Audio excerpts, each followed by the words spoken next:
അപ്പം നമുക്ക് വളരെ എളുപ്പത്തിൽ ഉണ്ടാക്കാൻ പറ്റിയിട്ടുള്ള വൈറ്റ് സോസ് പാസ്തയുടെ റെസിപ്പി ഒന്ന് നോക്കിയാലോ.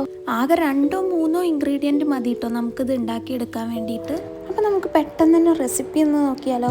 നല്ല ചൂടായ പാനിലേക്ക് ബട്ടർ ആഡ് ചെയ്ത് കൊടുക്കുക. അതൊന്ന് നന്നായിട്ട് മെൽറ്റ് ചെയ്തെടുക്കണം കേട്ടോ.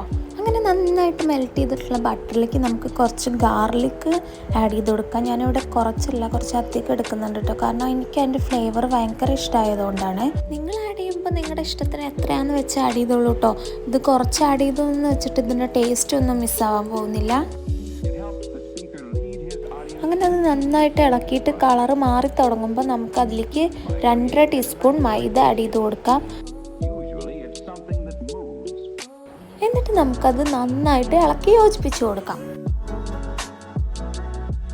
അങ്ങനെ ഇളക്കി കൊടുത്തതിന് ശേഷം നമുക്കതിലേക്ക് ആവശ്യാനുസരണം പാൽ ആഡ് ചെയ്ത് കൊടുക്കാം.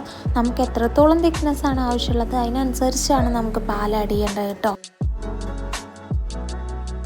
ഞാനിവിടെ കുറച്ചായിട്ട് പാൽ ആഡ് ചെയ്തിട്ട് എനിക്ക് ആവശ്യമുള്ള തിക്നെസ് ആക്കി എടുക്കുകയാണ് കേട്ടോ ചെയ്യണത്.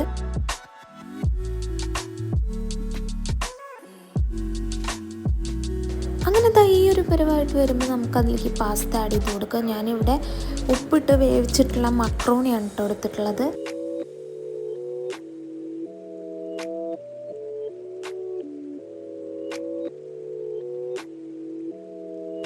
അതും കൂടെ ചേർത്തിട്ട് നന്നായിട്ട് മിക്സ് ചെയ്ത് കൊടുത്തിട്ടുണ്ടെങ്കിൽ നമ്മുടെ ഐറ്റം ഇവിടെ റെഡി ആയിട്ടുണ്ട്.